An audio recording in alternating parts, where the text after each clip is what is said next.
చట్టాన్ని అపహాస్యం చేశారని ఆరోపించారు హరీష్ రావు. ఇక చట్టం గురించి మాట్లాడే నైతిక హక్కు లేదన్నారు. రాష్ట్రంలో ప్రజాస్వామ్యం పూర్తిగా ఖూనీ అయిందన్నారు. ఆదిలాబాద్ జైలులో రిమాండ్లో ఉన్న మాజీ ఎమ్మెల్యే బాల్కసుమన్తో హరీష్ రావు ములాఖత్ అయ్యారు. బాల్కసుమన్ అరెస్టు, కేతనపల్లిలో నిన్న జరిగిన పరిణామాల గురించి అడిగి తెలుసుకున్నారు.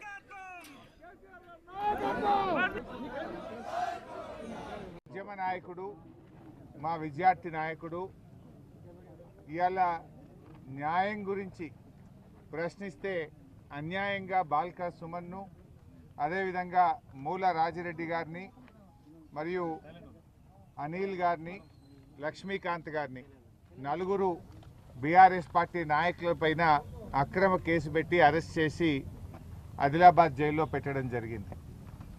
వాస్తవంగా ఇవాళ ప్రజాస్వామ్యం పట్టబగలి రాష్ట్రంలో కూనీ చేస్తూ ఉన్నారు. ఇవాళ కేతన్పల్లిలో జరిగినటువంటి ఎన్నికల్లో బీఆర్ఎస్ పార్టీ స్పష్టంగా 14 కౌన్సిలర్లు గెలిచింది. 22 కౌన్సిలర్లలో 14 కౌన్సిలర్లు గెలిచి ప్రజలు బీఆర్ఎస్ పార్టీకి పట్టం కట్టారు. స్పష్టమైన తీర్పునిచ్చారు. కాంగ్రెస్ పార్టీని ఓడించి బీఆర్ఎస్ సిపిఐ అలయన్స్ను ప్రజలు గెలిపించారు. మరి ఆ ప్రజాస్వామ్యంలో ప్రజలు ఇచ్చిన తీర్పు చాలా గొప్పది. దాని ఎంత నాయకుడైనా, ఎంత పెద్దవాడైనా, ఏ రాజకీయ పార్టీ అయినా ప్రజా తీర్పును శిరసా వహించాలి. మొదటిసారి చైర్మన్ ఎన్నిక జరిగినప్పుడు కావాలనే పోలీసులను పెట్టకుండా కాంగ్రెస్ పార్టీ నాయకులు, కార్యకర్తలే అల్లరి చేసి చైర్మన్ ఎన్నిక జరగకుండా వాయిదా వేసుకొని పారిపోయినారు. రెండవసారి ఎన్నిక జరిగినప్పుడు కూడా మరి మా మహిళా కౌన్సిలర్ల మీద నోట్తో చెప్పలేని విధంగా వారి పట్ల వ్యవహరించడం జరిగింది. మంత్రి గారి దగ్గరికి వెళ్ళి, మహిళా కౌన్సిలర్లు మీ సమక్షంలో ఈ రకంగా జరగొచ్చునా, మీరు ఏం చేస్తున్నారు, మీరు ఒక మంత్రిగా ఉండి మా పైన మీ కాంగ్రెస్ పార్టీ కౌన్సిలర్లు వచ్చి మా పైన చేయి చేసుకుంటున్నారు, మా పైన దాడి చేస్తున్నారు, మా పైన అమానుషంగా వ్యవహరిస్తున్నారంటే కూడా మంత్రి గారు పట్టించుకోరు, అక్కడున్న అధికారులు పట్టించుకోరు.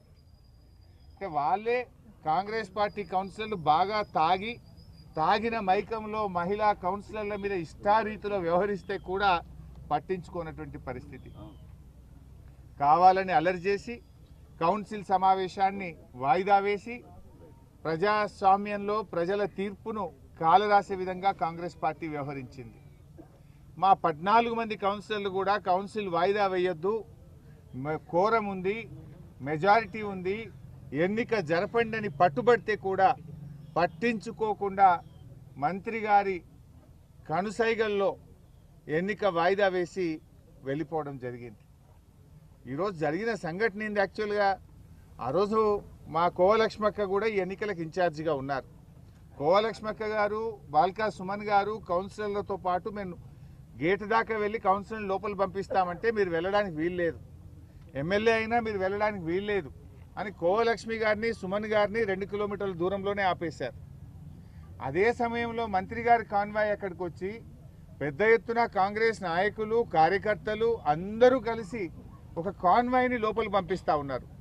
ఒక ఎమ్మెల్యేగా లక్ష్మక్కను, మాజీ ఎమ్మెల్యేగా సుమన్ను అలో చేయనప్పుడు ఈ కాన్వాయ్ని ఎలా అలో చేస్తారు? ఇదెక్కడి ప్రజాస్వామ్యము?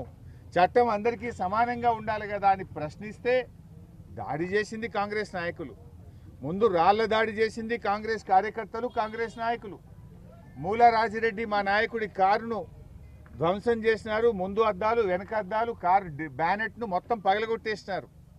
దాడి చేసింది వాళ్ళు, అక్రమంగా చట్ట విరుద్ధంగా వ్యవహరించింది వాళ్ళు. పైగా మళ్ళీ మా నాయకుల మీద కేసు పెట్టి ఇవాళ జైల్లో పెట్టినారు. అది కూడా ఎంత దుర్మార్గం అంటే పక్కనే లక్షట్పేటలో జైలు ఉంది, అదే రామగుండం పోలీస్ కమిషనరేట్ పరిధిలో పెద్దపల్లిలో జైలు ఉంది, పక్కనే ఆసిఫాబాద్లో జైలు ఉంది. కానీ కావాలని 200 కిలోమీటర్ల దూరంలో ఆదిలాబాద్లో తెచ్చి జైల్లో పెడతారు. అంటే మీ నిర్బంధాలు, జైళ్ళలో పెట్టడమో, అక్రమ కేసుల ద్వారా ప్రజా తీర్పును కాలరాయగలుగుతారా? ప్రజాస్వామ్యంలో ప్రజా తీర్పును కాలరాసినప్పుడు పెద్ద ఎత్తున ప్రజల నుంచి తిరుగుబాటు వస్తుంది. ఇవాళ ఈ రాష్ట్రానికి ఇన్ఛార్జిగా ఉన్న మీనాక్షి నటరాజన్ గారు, ఆమె గాంధేయవాదిగా చెరకదిప్పుతూ నూలు అడుకుతున్నట్టుగా వారు గాంధేయవాదిగా మరి చెప్పుకుంటూ ఉంటారు. నేను అడుగుతా ఉన్నా, మీ రాష్ట్ర ఇన్ఛార్జిగా ఉన్న మీరు ఏమైంది మీ గాంధేయవాదం అని చెప్పి నేను వారిని అడుగుతా ఉన్నా. రాహుల్ గాంధీ గారు దేశంలో ఎక్కడ పోయినా రాజ్యాంగం చేతిలో పట్టుకొని తిరుగుతుంటాడు. ఏం రాహుల్ గాంధీ గారు మీ రాజ్యాంగం ఏమైంది? ప్రజలు స్పష్టంగా కేతన్పల్లిలో 14 కౌన్సిలర్లు బీఆర్ఎస్ పార్టీని గెలిపించారు, 7 మాత్రమే కాంగ్రెస్ పార్టీ గెలిచింది. మరి మీ రాజ్యాంగం ఏమైంది? ఈ రాష్ట్రంలో పట్టపగలు రాజ్యాంగం కూని అవుతా ఉంటే రాహుల్ గాంధీ గారు ఎందుకు స్పందించరు? చెరకదిప్పుతున్న ఈ రాష్ట్ర ఇన్ఛార్జ్ మీనాక్షి నటరాజన్ గారు ఎందుకు స్పందించరు? ఓటరు తీర్పును కాదని పోలీస్ లాఠీని నమ్ముకొని ఇలా రాజకీయం నడుపుతా ఉన్నారు. మంత్రి వివేక్ గారు, మీ ప్రజలు మీ ఓటర్లు తీర్పు ఇచ్చారు, దాన్ని మీరు శిరసా వహించాలి. ప్రజా తీర్పును కాలరాసే విధంగా పోలీస్ లాఠీని అడ్డం పెట్టుకొని ఈ రాజకీయం చేయడం ఏంది? ఈ ఎన్నికల ప్రక్రియ జరపడం ఏంది అని చెప్పి నేను ఈరోజు వారిని ప్రశ్నిస్తా ఉన్నా. అసలు ఎంతమంది పోలీసులు? వేలాది మంది పోలీసులు. జనరల్గా పోలీస్ కవాత్ దేనికోసం నిర్వహిస్తూ ఉంటారు? పోలీస్ కవాత్ అనేటువంటిది ప్రజలకు రక్షణ కల్పించడానికి, ప్రజల్లో విశ్వాసాన్ని పెంపొందించడానికి పోలీస్ కవాత్ నిర్వహిస్తుంటారు.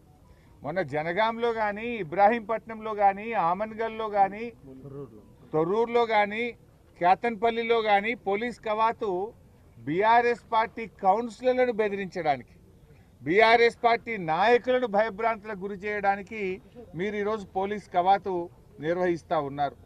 ఇవాళ అన్ని చోట్ల అదే జరిగింది కదా. ఇబ్రాహీంపట్నంలో మాకు స్పష్టమైన మెజార్టీ వచ్చినా అక్కడ మీరు గొడవ చేసి అల్లర్లు, కాంగ్రెస్ నాయకులు అల్లరి చేసి మీటింగ్ హాల్లోకి వెళ్ళి అక్కడ ఎన్నిక వాయిదా వేస్తారు. జనగాంలో బీఆర్ఎస్ పార్టీ కౌన్సిలర్ చెయ్యెత్తుతా ఉంటే లోపలున్న కాంగ్రెస్ కౌన్సిలర్లు ఆ చెయ్యిని బట్టి కిందికి లాగుతూ ఉన్నారు. యూట్యూబ్లో లైవ్ వస్తుంది, ఎన్నికల కమిషన్ వీడియో కెమెరాల్లో చూస్తూ ఉంది, ప్రజలందరూ చూస్తున్నారు. గెలిచిన బీఆర్ఎస్ కౌన్సిలర్ చెయ్యెత్తుతుంటే లోపలున్న కాంగ్రెస్ కౌన్సిలర్లు మహిళా కౌన్సిలర్ చెయ్యి పట్టుకొని కిందికి లాగుతూ ఉంటే ఇంక ఇదేం ప్రజాస్వామ్యము, ఇదేం ఎన్నిక? అదేవిధంగా తొర్రూరులో అక్కడున్న ఎంపీ గారు ఆల్రెడీ వరంగల్ కార్పొరేషన్లో ఓటు నమోదు చేసుకుంటే మళ్ళీ అన్యాయంగా తొర్రూరులో ఓటు నమోదు చేయడం ఏంటి? అక్కడ మా నాయకుల మీద ఇష్టారీతిగా లాఠీచార్జ్ చేసి దాడి చేసి తొర్రూరులో ప్రజాస్వామ్యాన్ని కూనీ చేసినారు. జనగామైనా, తొర్రూరు అయినా, కేతన్పల్లి అయినా, ఆమన్గల్ అయినా, ఇవాళ అన్ని చోట్ల కూడా ఇబ్రాహీంపట్నం అయినా ప్రజాస్వామ్యాన్ని కూనీ చేస్తూ దొడ్డిదారిన పదవులు దక్కించుకుంటా ఉన్నారు. నువ్వు ఎన్ని ప్రయత్నాలు చేసినా రేవంత్ రెడ్డి గారు, మీరు ప్రజా ఆమోదాన్ని కోల్పోయారు. గతంలో మున్సిపల్ ఎన్నికలు జరిగితే కాంగ్రెస్ పార్టీ 4 గెలిచింది, 4 మున్సిపాలిటీలు గెలిచింది ఆనాడు బీఆర్ఎస్ అధికారంలో ఉన్ననాడు. మేము దానికంటే ఈరోజు 30% ఓట్ బ్యాంక్ తెచ్చుకున్నాం. దాదాపు 800 కౌన్సిలర్లు ఈరోజు బీఆర్ఎస్ పార్టీ గెలిచింది. దాంతో నీకు నిద్ర పట్టలేదు. అక్రమంగా పోలీసులను అడ్డం పెట్టుకొని దొడ్డిదారిన ప్రజాస్వామ్యాన్ని కూనీ చేసి చైర్మన్ స్థానాలు దక్కించుకునేటువంటి ప్రయత్నానికి పాల్పడతా ఉన్నావు. కానీ దేనికైనా కొంత హద్దులు ఉంటాయి. కానీ ఇక్కడ కేతన్పల్లిలో హద్దులు మీరి మహిళా కౌన్సిలర్ల మీద దుర్మార్గంగా వ్యవహరించారు. బాధ కలిగే అంశం ఏంటంటే ఆ మహిళా కౌన్సిలర్ల తరఫున ఆర్కే పురం పోలీస్ స్టేషన్లో కంప్లైంట్ ఇవ్వడానికి వెళ్తే పోలీసులు కంప్లైంట్ తీసుకోరు. సిఐ గారు లేరంటారు, ఉన్న కానిస్టేబుల్ కంప్లైంట్ తీసుకోడు. మహిళా కౌన్సిలర్ల మీద మంత్రి గారి సమక్షంలో వారి గౌరవానికి భంగం వాటిల్లితే మహిళా కౌన్సిలర్ల తరఫున కంప్లైంట్ ఇస్తే తీసుకోరా? మా రాజిరెడ్డి గారి కారు ధ్వంసమైంది, కంప్లైంట్ చేయడానికి రాజిరెడ్డి గారి తరఫున వెళ్తే ఆ కంప్లైంట్ తీసుకోరు. మహిళా కౌన్సిలర్లు ఇచ్చిన కంప్లైంట్ తీసుకోరు. మీరు మీ పోలీస్ కానిస్టేబుల్తో కంప్లైంట్ పెట్టించి మా నాయకుల మీద అక్రమ కేసు పెట్టి అరెస్ట్ చేస్తారు. మరి రాజిరెడ్డి గారు కారు ధ్వంసం చేసిన కాంగ్రెస్ నాయకులను అరెస్ట్ చేయరా? మహిళా కౌన్సిలర్ల పట్ల హాల్లో ఉన్న అమానుషంగా వ్యవహరించి తాగి మీటింగ్కి వచ్చిన కాంగ్రెస్ కౌన్సిలర్లను అరెస్ట్ చేయరా? ఎందుకు ఆ పిటిషన్ తీసుకోరు? ఎందుకు కేసు నమోదు చేయరు? అంటే ఈ రాష్ట్రంలో అసలు ప్రజాస్వామ్యమే లేదా అంటున్నా. ఆనాడు ఏం చెప్పిండ్రు? ప్రజలకు ప్రశ్నించే హక్కు కాంగ్రెస్ పార్టీ 7వ గ్యారంటీగా ఇస్తుంది అన్నారు. కానీ రాష్ట్రంలో ప్రజాస్వామ్యం పూర్తిగా కూనీ అయిపోయింది. రాహుల్ గాంధీ గారు ఏదో